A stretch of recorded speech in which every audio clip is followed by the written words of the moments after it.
It's Tech Mike with a new screencast about writing beautiful code using cool modern techniques that will help you and people you develop with save time and make your code more readable and reusable.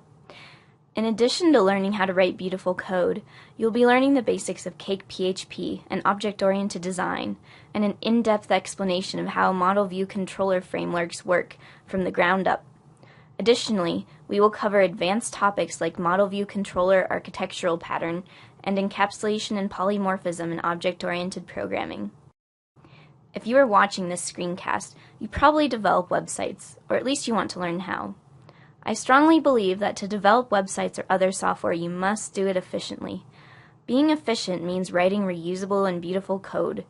To begin, we will start with the object-oriented approach in programming, so let's dive into the basic concepts. Object-oriented languages are staples of the development community.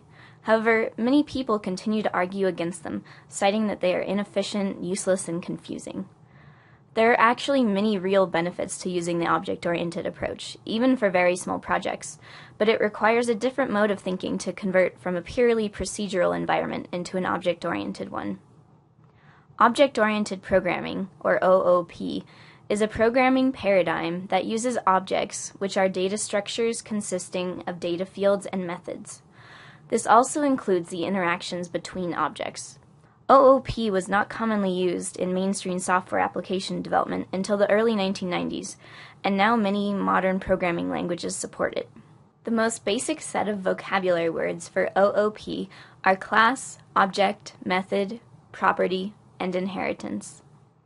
A class defines the abstract characteristics of an object.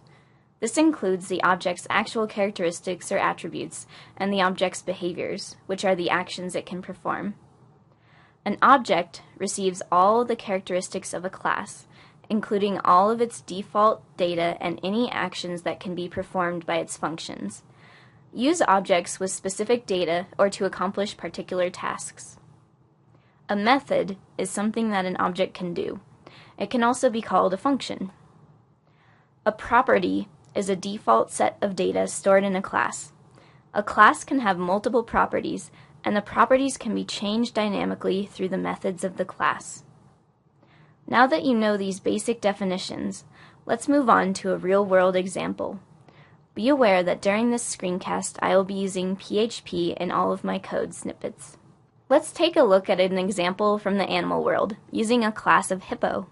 It has several properties such as age, size, and level of hunger, and several methods such as eat food, sleep, stay in water, and make sound. This class is an abstraction of a hippo, so let's create a new hippo by adding an object Bilbo. Now we have a hippo object with the name Bilbo. It has all the properties and methods from the hippo class. To call a method of our object, we simply write our object's name, followed by an arrow, and the method's name. Now let me explain why we did that if we could have just written some code for Bilbo.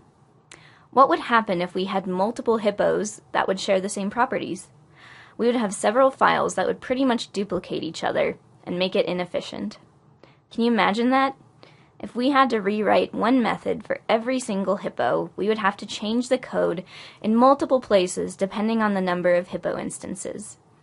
Using the object-oriented approach, developers won't have this problem, because we can just change whatever we want in one class, and all objects that use this class will be changed as well. Now consider another animal, a panda. We can do the same thing for it like we did for a hippo. Write all methods and properties in a class, and then create objects from this class. You might have noticed that some methods and properties of the panda class duplicate the ones of the hippo class.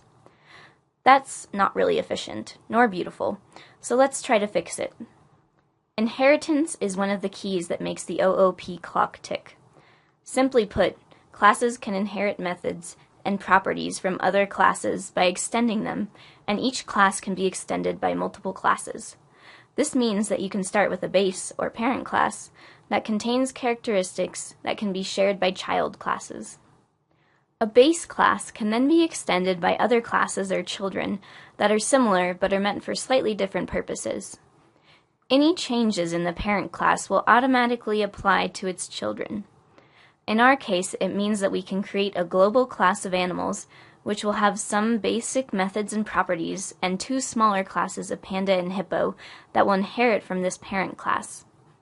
Both of our classes share the same properties and methods, so it makes sense to move them to a parent class of animals and leave behind methods and properties that are unique to a particular class, like staying in water for a hippo and climbing on a tree for a panda. As you can see, employing an OOP style has significant advantages over procedural programming, especially as your scale increases. Consider the savings we would receive from OOP in terms of repeated code, flexibility, and maintenance if we also had to add more animals or more categories of animals. This has just been a brief foray into a very large subject, but it will be enough to understand one of the key patterns in web development that we are going to talk about next. It's called Model View Controller, or simply MVC. Model View Controller, or MVC, is an architectural pattern used in software engineering and website development. This pattern isolates business logic from input and presentation, permitting independent development, testing, and maintenance of each. Business logic is just a bunch of functional algorithms that handle information exchange between a database and a user interface. Let me explain what each of the MVC components does. Model handles all of our database logic. Using Model, we connect to our database and provide an abstraction layer in our application. View renders the model into a form suitable for interaction, typically a user interface element. Multiple views can exist for a single model for different purposes. Controller receives input and initiates a response by making calls on model objects. Simply speaking, it represents all of our business logic, aka ifs and elses. An MVC application may be a collection of model view controller triplets, each responsible for a different user interface element. MVC is often seen in web applications where the view is in HTML, XML, or JSON generated by the app. The controller receives GET or POST input and decides what to do with it, then hands it over to the model that contains the business rules that define how to carry out specific tasks. The best way to understand MVC is to look at a real-life example. I will be using the Cake PHP framework to create a simple task manager by using Model View Controller pattern. Cake PHP is one of the many MVC frameworks that are available. I chose to use it because it's easy to understand and it's very flexible. Let me tell you more about it. Cake PHP is a free open-source rapid development framework for producing web applications. It's written in PHP, and its general structure, classes, and runtime infrastructure were originally inspired by the Ruby on Rails framework. The framework was started in 2005 when Michał Tatarinowicz, or however you pronounce it in Polish, wrote a minimal version of a rapid application framework in PHP and found that it was the beginning of a very good framework. Michał published the framework under the MIT license, dubbing it Cake, and opened it up to a community of developers who now maintain Cake under the name Cake PHP. Some other PHP frameworks have tried to port Rails to other languages, but failed because of the fact that Ruby on Rails was built in Ruby for a reason. Ruby has its own features that no other programming language offers. Michał was the only person who gave up on the idea of totally cloning Rails in PHP, but instead decided to copy its structure and MVC concepts to make PHP more organized. This is what he wrote in his blog about the matter. While it's difficult to copy Rails in PHP, it's quite possible to write an equivalent system. I like the terseness of Ruby code, but I need the structure that Rails provides, how it makes me organize my code into something sustainable. That's why I'm ripping off Rails in Cake. Cake PHP provides a basic organizational structure, keeping the entire web application consistent. First off, every web application that uses a database has to have a solid model. To create a model, we have to create tables that correspond to the name of the model. For example, if we want to create a task, our first model should be called task. Thus, the name of the table will be called tasks. In the table, we might create several columns, such as ID for a numerical task ID, title for a task title, content for a task content, and created for a timestamp. After figuring out columns in the database, we should create a file task.php in the models folder, which will set up the task model. As I mentioned earlier, naming is very important. When we create a model called task, cake.php assumes that this model will be used in tasks controller and will use a database table called tasks. After creating a model, we should create a controller class where all of the business logic will be held. To set up a controller, we simply create a file called tasks_controller.php in the controllers directory and write the following code for viewing a list of tasks and an individual task with its content. In this controller, I am adding an action which displays a page with all tasks on it. When I go to this address, I see a list of tasks that were queried from the database in this line. Set function sets the tasks variable to the array of tasks that was returned in the query and passes it to the view. There's also another action that I am creating to show an individual task. This action takes a task ID as a parameter and queries the database with this line. I set the ID for the post in my model in the previous line. By having these two lines, I can access any post and get any related information. It's finally the right time to represent tasks information in a corresponding view. All cake.php templates are being stored in the views folder. So, to create a page that will have a list of tasks, we need to create a file called index.ctp in the tasks folder first. CTP is a format in which cake.php saves templates. And then we'll write some HTML. But before that, it would be a good idea to understand what kind of array the view receives in the posts variable. Let's say that I have a couple of test tasks saved in the table tasks. By querying it, I get this array. Because I know what's inside of the array, I can loop through it and get the content that I need. The template for a list of tasks will look like this. To get an individual task with content, I need to create a view.ctp file in the posts folder. I don't need to loop through the array because there is only one value in the returned array. To access the content, I do the same thing I did on the index page, but I don't use a for each loop since there is only one task that I'm showing. Now let's try adding tasks. For this, I need to create an add action in the task controller. If the submitted data isn't empty, cake.php tries to save the data using the task model. If for some reason it doesn't save, it will render the view. This gives me a chance to show user validation errors or other warnings. When somebody uses a form to submit data to the application with a post request, this information is available in the data array. The controller's redirect function redirects me to the current controller's index page, so I end up at this location. Calling the save method will check for validation errors and abort the save if any occur. Now let's create a form that will use our new add action. Here, I use the form helper to generate an HTML form with two fields for title and content. In the model, I can define validation rules for the user input that will be interpreted by the controller. So let's add an array called validate to our tasks model that will tell cake.php how to validate our data when the save method is called. Here we specify that both the content and title fields must not be empty. Once you are done with a task, you will probably want to delete it. So let's add this capability to our list of functions.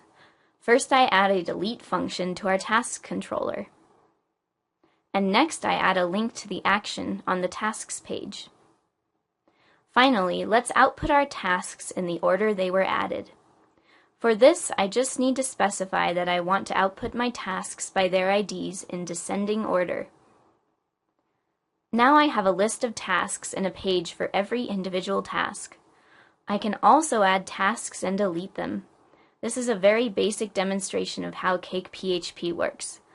The simple Task Manager application shows how the code is being split between model, view, and controller. In my opinion, MVC makes it really easy to create web applications, even for a programmer that does not understand the framework in depth. However, it is still useful to have a greater understanding of the MVC framework, because you can make changes to it easily and have a greater understanding of the system in general.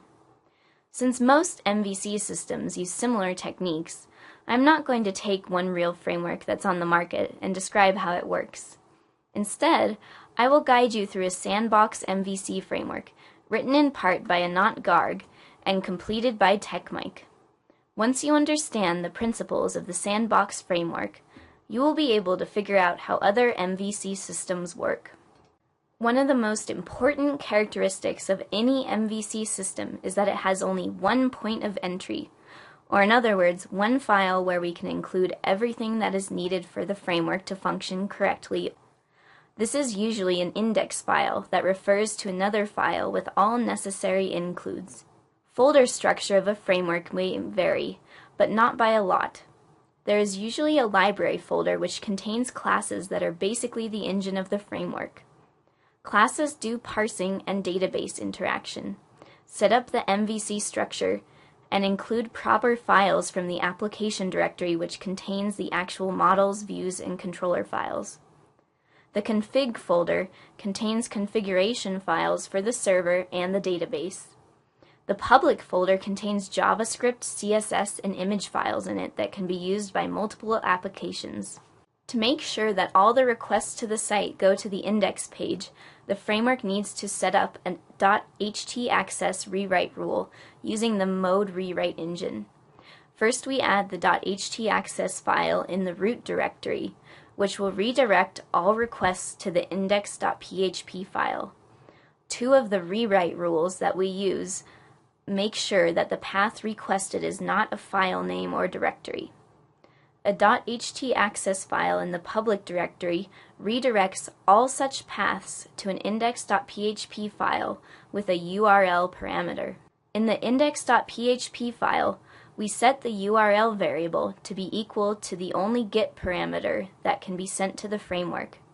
Next, we call the bootstrap file from the library folder that contains all important includes, such as the main config file and the routing settings file, where we can set up custom routes for the site and the shared file that has all startup routines in it. The first routine that runs is remove magic quotes, which strips slashes recursively by using the strip slashes deep function on all GET and POST requests as well as cookies. This is needed for security of our application and the correctness of the data saved in the database. The next routine is the auto-load function, which helps us load necessary classes automatically. This function is called when we try to use a class which hasn't been defined. In our case, these are model and controller classes that are located in the application directory, but are never directly defined in the framework. After these two main routines, we can call a call hook function that does the main processing. As described in the Cake PHP part of this screencast, the framework has to handle requests that consist of a controller's name, an action's name, and query parameters if there are any. Call hook takes the URL and separates it out into controller, action, and query string variables. After separation of the URL variable is done by the explode function with slash as a parameter, call hook creates a new object of a class that is now defined in the controller variable and calls a method from the action variable.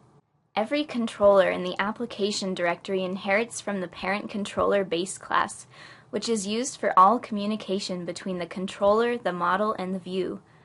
Inside of the class constructor, a function that defines class variables and related objects, we create an object for the model and an object for the view. The object for the model class has the same name as the model itself. Because we initialize this object in the controller, we can call it from the same controller by referring to this arrow name of the model. The model class inherits from SQL query class, which is an abstraction layer for MySQL connectivity and database querying. There are several important functions in the class that are used by controllers in order to simplify database interactions. The connect and disconnect functions handle all database connectivity routines by pulling out the necessary parameters from the config file. The save function updates a row if the ID is specified and creates a new entry otherwise. These are very basic database abstractions. Now let's take a look at the search function, the heart of the SQL query class. The search function uses three types of database relationships: one-to-one, one-to-many, and many-to-many relationships.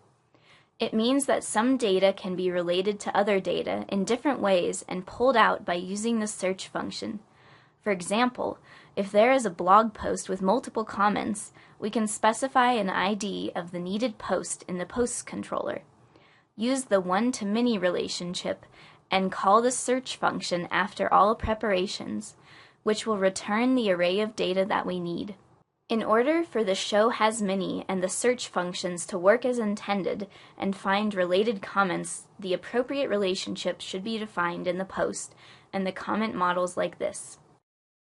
It is necessary for every comment in the database to have a field called post_ID to specify the parent post in order for the search function to work properly.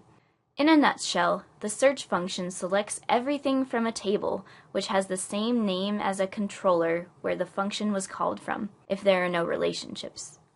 MySQL for it looks something like this. We can influence this MySQL command by running multiple functions in our controller, such as where, like, setLimit, and more. They all change the final query that the framework will send to the MySQL server. When we use relationships, the search function modifies the query even more and uses SQL joins. At the end, we get an array of data that was requested. That's why MVC frameworks are great for abstractions. Now you have a good idea of how it all works. To wrap up this discussion about MySQL class and models, I want to go over other types of relationships that can be used to represent your data. We have already looked at the example of a one-to-one relationship when one comment has one post, and an example of a one-to-many relationship when one post has many comments. A many-to-many relationship example may include post tagging. Many posts can have and belong to many tags. For this last relationship, there is a function called show has many and belongs to many that modifies an array of posts in such a way that all tags that are related to posts which the user is querying for get added to this array. Now let's discuss the last thing that all MVC frameworks have, the view component. In the Sandbox MVC framework, there is a class called template that is used to initialize a template object in the controller. The controller sets two variables in the object, name and action. That's how the template object knows which template file to use when rendering the HTML layout. All variables that are defined in the matching controller are being sent to the template object as well, so they can be echoed out in any of the HTML templates. After the controller is done with getting the data from the model, it calls the render function in the template object, which includes the header, footer, and specified content from a template file in the views directory. In order to abstract HTML elements, MVC frameworks usually have functions that create HTML elements on the fly. For example, to create a link, we can use the link function and send the necessary parameters to it. The same concept can be applied to all interactive HTML elements. This is done in order to minimize the number of programmer errors and make the code more readable and elegant. The last thing I want to show is the diagram that unites all classes that I have been talking about, so it will make more sense to you as a whole. Here's the big picture. First, a user makes a request to the site by typing an address in his or her browser or by following a link. Next, the server redirects the request to the index.php file by using .htaccess rules. After that, the call hook function splits the URL into the controller's name, action, and optional parameters. This also initializes the controller object that does the rest of the work by creating a new model and doing operations with this model that are defined in the action. When that is all done, it creates an instance of a template class and runs the render function, which generates the HTML layout of the page that gets returned to the user in his or her browser window. There are many ways to use the MVC pattern. This pattern can be combined with other patterns that are completely different, or the same pattern in combination with other MVC triads. For example, there could be one MVC on the server side and another one on the client side written in JavaScript. There are also many different ways to interpret the MVC pattern. No way is the one correct way, because the best solution to the programmer's task is the one that works the best. MVC is a great way to abstract any code into layers so that all objects have a common pattern for interacting with other objects. If a programmer follows this pattern, he or she can avoid mixed connections between objects. This really helps in finding problems with code, because in this situation, a programmer is dealing with a firm layered system, which makes it easy to track down a problem, even when the system is big. In a nutshell, MVC is a wonderful way to structure large amounts of data in a more efficient manner. Now you know a lot about the MVC system design and effective management of your code, and a few things about object-oriented programming. Since we've gone over an example of MVC already, it's time to learn about OOP more in depth. Let me remind you of some of the basic terms that are used in OOP. A class defines the abstract characteristics of an object. This includes the object's actual characteristics or attributes and the object's behaviors, which are the actions it can perform. An object receives all the characteristics of a class, including all of its default data and any actions that can be performed by its functions. Use objects with specific data or to accomplish particular tasks. A method is something that an object can do. It can also be called a function. A property is a default set of data stored in a class. A class can have multiple properties, and the properties can be changed dynamically through the methods of the class. Previously, we used an example of a panda and a hippo to demonstrate the concept of inheritance when a class of animals has some of the basic properties and methods that subclasses inherit. Another important OOP concept is abstraction, which is a way to simplify complex reality by modeling classes appropriate to the problem and working at the most appropriate level of inheritance for a given aspect of the problem. In our example from the animal world, the animal class would be an abstract class with subclasses of different types of animals. Two other fundamental concepts of OOP are encapsulation and polymorphism. Encapsulation, or information hiding, conceals the functional details of a class from objects that send messages to it. This basically means that a class that uses some methods from an object doesn't need to know how they work. This is achieved by specifying which classes may use the members of an object. To encapsulate a method or a property, you can simply specify them as public, protected, or private, determining whether they are available to all classes, subclasses, or only to the defining class. Now let's talk about polymorphism. Polymorphism allows us to treat derived class members like their parent class's members.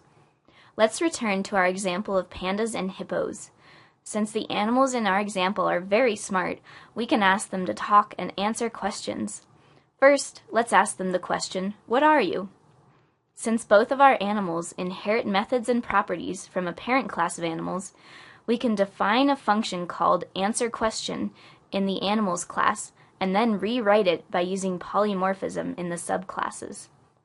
So, a base class of animals will return something like, "I am an animal," when the answerQuestion function is executed. In the panda class, we rewrite this function to output, "I am a panda," and in the hippo class, "I am a hippo." Now we can create a list of animals and add some pandas and hippos to it. Then we can loop through the array and call the answerQuestion function for every animal. Thanks to polymorphism, our animals will tell us what they are, which is really helpful because originally we don't necessarily have knowledge of subclasses of animals in our list. Can you see how great polymorphism is for a programmer?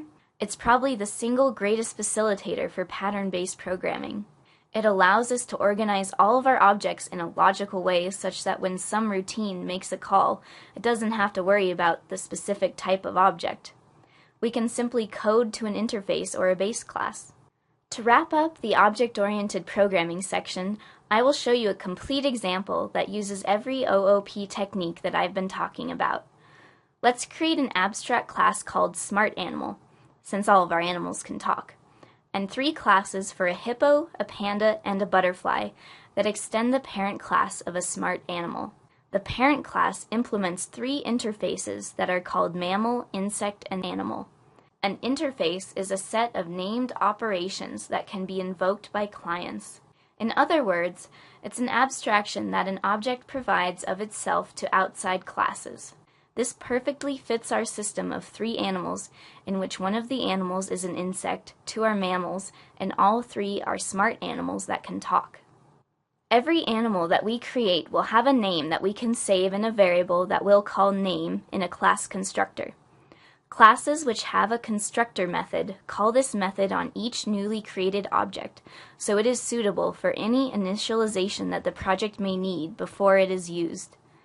Now, every time we declare a new object of type SmartAnimal, we have to pass its name as a parameter which will be saved right into the object. Because our animals can answer questions, we can add a method called answerQuestion to our animal interface. This method is abstract because we only declare it in the interface and don't implement it in the SmartAnimal class, which is different from the previous example of polymorphism when the answer question was implemented in the animal class. Subclasses, however, must implement the answer question method unless we want them to be abstract as well. In our example, every animal will answer the question, "What are you?"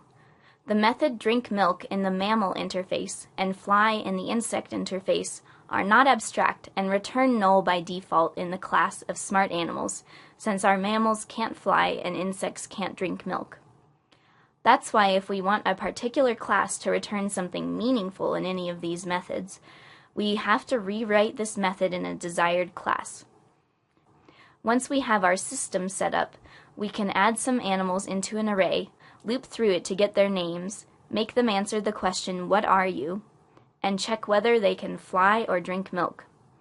Based on that, we can figure out if they are mammals or insects. Here is the output that we get after we run this code.